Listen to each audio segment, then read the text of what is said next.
और सदा की भांति आज भी शिव आराधना में संलग्न है। स्वाहा। ओम त्र्यंबकेश्वराय नमः। स्वाहा। ओम त्र्यंबकेश्वराय नमः। स्वाहा। ओम त्र्यंबकेश्वराय नमः। स्वाहा। ओम त्र्यंबकेश्वराय नमः। स्वाहा। ओम भूतनाथाय नमः। स्वाहा। ओम त्र्यंबकेश्वराय नमः। स्वाहा। ओम त्र्यंबकेश्वराय नमः।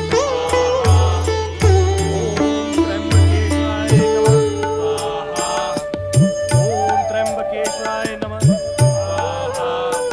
ओम त्र्यंबकेश्वराय नमः। स्वाहा। ओम त्र्यंबकेश्वराय नमः। स्वाहा। गौ माता कामधेनु, देवलोक से आपके यहाँ पधारने पर यह आश्रम ही नहीं, संपूर्ण पृथ्वी लोक पवित्र हो गया है। आपकी सेवा में यदि हमसे कोई त्रुटि रह जाए तो हमें क्षमा करें माता। आप सबकी सेवा में तो त्रुटि रह जाने का प्रश्न ही नहीं उठता देवी रेणुका। जिस स्थान पर सदा भोलेनाथ शिव शंकर के नाम का जाप होता रहता हो, शिव कृपा से वहां आकर स्वयं मेरा जीवन धन्य हो गया। ओम नमः शिवाय। ओम नमः शिवाय। नीलकंठेश्वराय नमः। स्वाहा। ओम नीलकंठेश्वराय नमः। स्वाहा। ओम नीलकंठेश्वराय नमः। स्वाहा। ओम नीलकंठेश्वराय नमः। स्वाहा। ओम नीलकंठेश्वराय नमः। स्वाहा। ओम नीलकंठेश्वराय नमः। स्वाहा। ओम नीलकंठेश्वराय नमः। स्वाहा।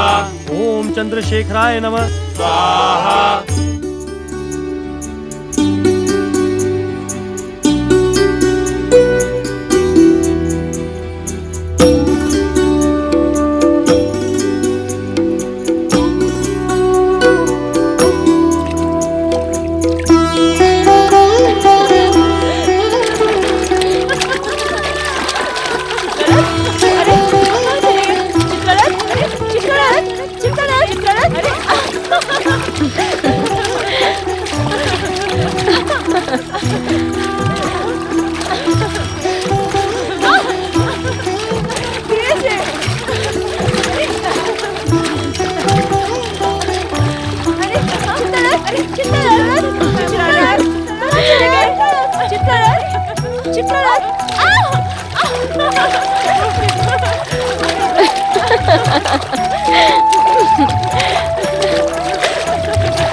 त्र्यंबकेश्वराय नमः। स्वाहा। ओम त्र्यंबकेश्वराय नमः। स्वाहा। ओम त्र्यंबकेश्वराय नमः। स्वाहा। ओम त्र्यंबकेश्वराय नमः। स्वाहा। ओम त्र्यंबकेश्वराय नमः।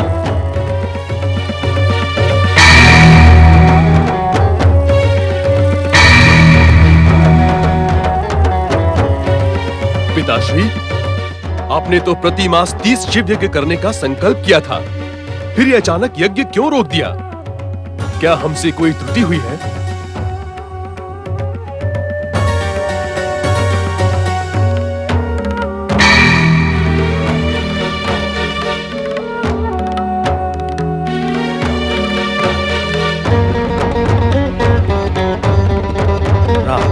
आज्ञा पिताश्री।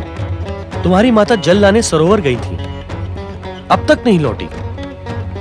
2 घड़ी से अधिक समय व्यतीत हो गया है। तनिक पता लगाओ पुत्र कि रेणुका कहाँ है। जो आज्ञा पिताश्री।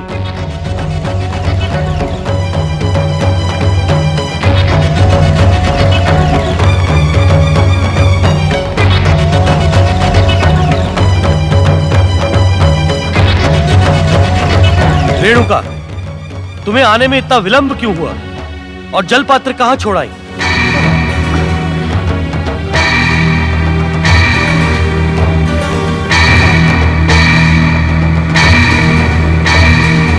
तुमने मेरे प्रश्न का उत्तर नहीं दिया। रेणुका, कहां थी तुम?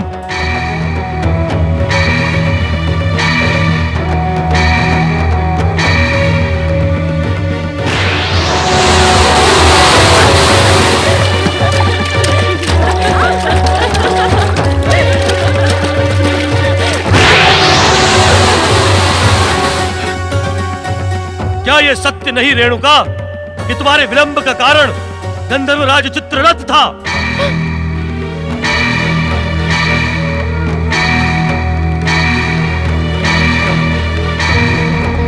क्या यह सत्य नहीं कि तुम्हारे मानसिक विकार ने गंधर्वराज चित्ररथ के साथ जल क्रीड़ा करने की भावना को जन्म दिया था? क्या यह सत्य नहीं कि तुम आश्रम जीवन तथा सम्मान्य ऋषि पत्नी का पद त्याग कर स्वर्ग की अप्सरा बन जाने की इच्छुक हो? नहीं स्वामी, नहीं, ऐसी बात नहीं है। तो क्या बात है? आश्रम जीवन के लिए अशोभनीय कार्य क्यों किया तुमने? क्या ये बात सत्य नहीं है कि तुम्हारा मन अब आश्रम के सदाचारी जीवन से ऊब गया है? तुम्हारी दबी आकांक्षा आज उजागर हुई है रेणुका, आज। नहीं स्वामी, नहीं। तुम विवश हो रेणुका, या हमारे साथ रहकर तुम अप्सराओं जैसे सुखों का भोग नहीं कर सकती, क्योंकि तुमने मुझ जैसे ऋषि से विवाह किया है। आप असत्य आरोप लगा रहे हैं स्वामी। असत्य? तुम सत्य को असत्य सिद्ध करने का प्रयास कर रही हो। क्या यह सत्य नहीं कि तुम्हारी मानसिक कल्पना ने सरोवर पर गंधर्वराज चित्ररथ के साथ जल क्रीड़ा कर घोर पाप किया है? तुमने आनंद प्राप्ति के उद्देश्य से अपनी कल्पना को अप्सराओं की भांति रंगमय बनाया है।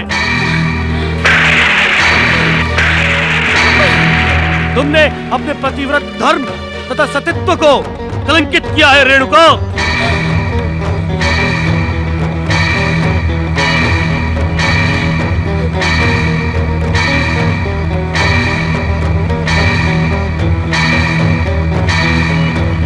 अब तुम हमारी पत्नी बने रहने की योग्य नहीं हो।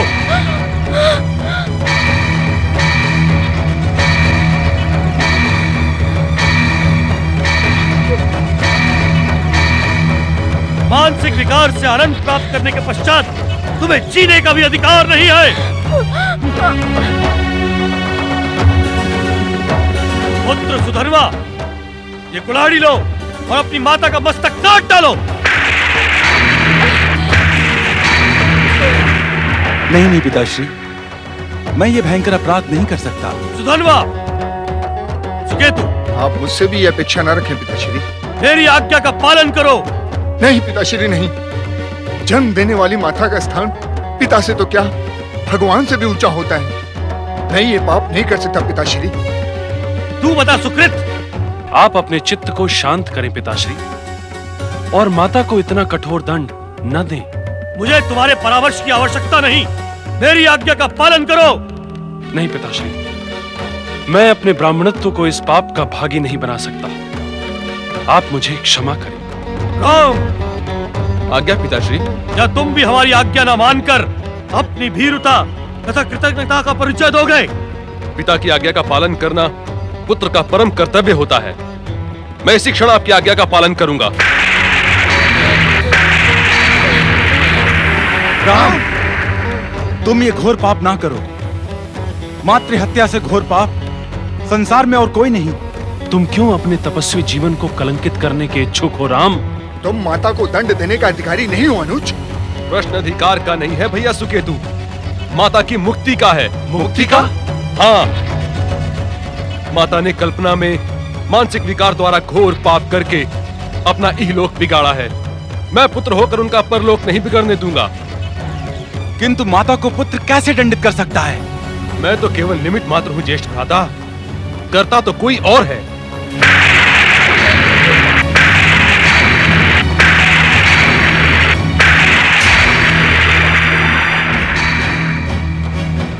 मुझे क्षमा करना माता, मैं पिता की आज्ञा के सम्मुख विवश हूँ। विलंब ना करो राम, इस पापिन का मस्तक काट डालो, तभी मेरी आत्मा को शांति मिलेगी।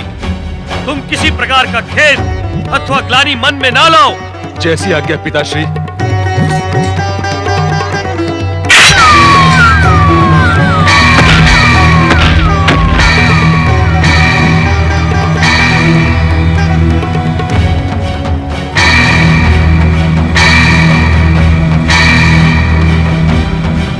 धन्य हो राम, तुम धन्य हो। किंतु तुम्हारा कार्य अभी पूर्ण नहीं हुआ है। तुम्हारे तीनों भाइयों ने भी हमारी आज्ञा की अवहेलना की थी, ये भी दंड के पात्र हैं। इन तीनों का भी शिरोच्छेद करके हमारे अपमान का प्रतिशोध लो। जो आज्ञा पिताश्री।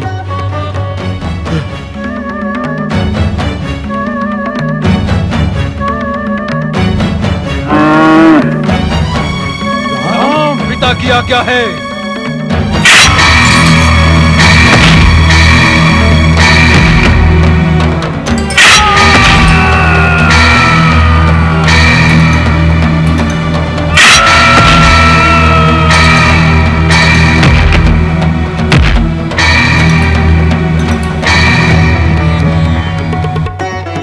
नारायण नारायण।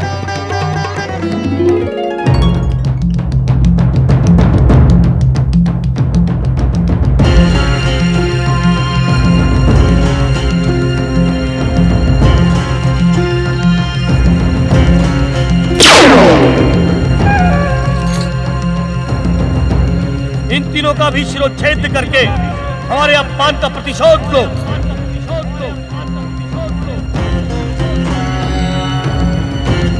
एक आदर्श पिता के आज्ञाकारी पुत्र का कार्य देखकर भयभीत ना हो नारद।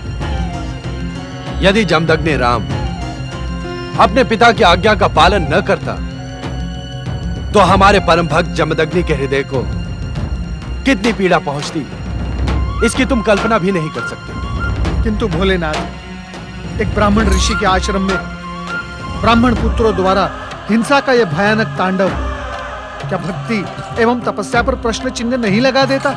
नहीं नारद, व्यक्ति जन्म से नहीं कर्म से वर्ण धारण करता है। राम ने ब्राह्मण होते हुए क्षत्रियोचित कार्य करके यह सिद्ध कर दिया कि कठिन परिस्थितियों में व्यक्ति को जात पात तथा वर्ण कुल से ऊंचा उठकर निर्णय करना उचित होता है। किंतु प्रभु, जमदग्नि ऋषि का रेणुका देवी पर क्रोध करना ये शंका पर आधारित था, परंतु उन्होंने अपने पति के साथ प्रवंचना कदापि नहीं की थी। किंतु अपने मन को काम क्रीड़ा में रमाकर विचलित तो किया था। नारद, मन ही सत्कर्मों और दुष्कर्मों का मूल कारण है। यदि मन ही विकारी हो जाए तो तन मन की समस्त पवित्रताएं कलुषित हो जाती है। मानवता को इसी सत्य का ज्ञान कराने के लिए जमदग्नि आश्रम में यह विचित्र घटना घटी है। तुम चिंतित ना हो नारद, कुछ समय पश्चात स्थिति सामान्य तथा पूर्ववत हो जाएगी। हर हर महादेव। ओम नमः शिवाय।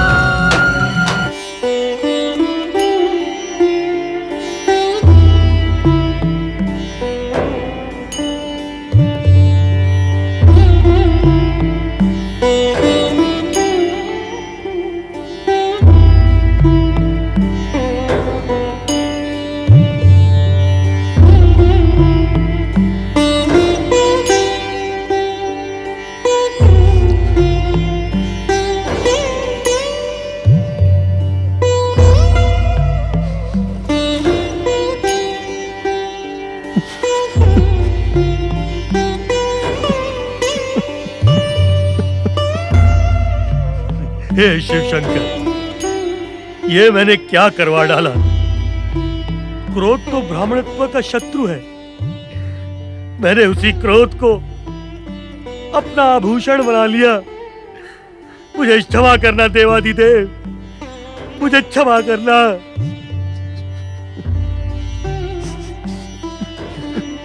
राम,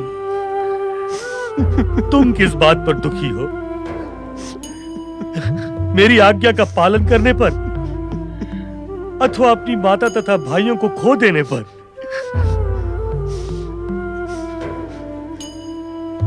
पिताश्री, यदि आप आज्ञा दें तो मैं इसी क्षण इसी कुल्हाड़े से अपना मस्तक भी काट सकता हूं। परंतु दुख इस बात का है कि जिन्हें खो दिया उन्हें पुनः प्राप्त नहीं कर पाऊंगा। पुत्र, मेरी आज्ञा पर तुमने जो कार्य किया वो बड़ा कठिन था। तुम जैसा आज्ञाकारी पुत्र पाकर मैं अत्यंत प्रसन्न हूं। मैंने अब तक जो भी पुण्य किए हैं, जो तप किए हैं, उन सब के बल पर मैं तुम्हें वरदान देने का इच्छुक हूं। मांगो पुत्र, मन में जो भी कामनाएं हैं सब पूरी कर लो। मैं तुम्हारी हर कामना पूरी करने के लिए तत्पर हूं।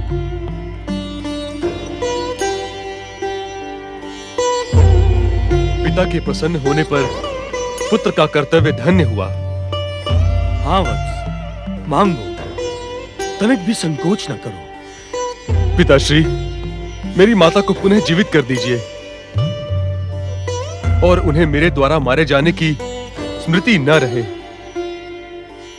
उनके मानसिक पाप का नाश हो, जिससे वो स्वस्थ मन की उसी प्रकार की हो जाए जैसी वो थी।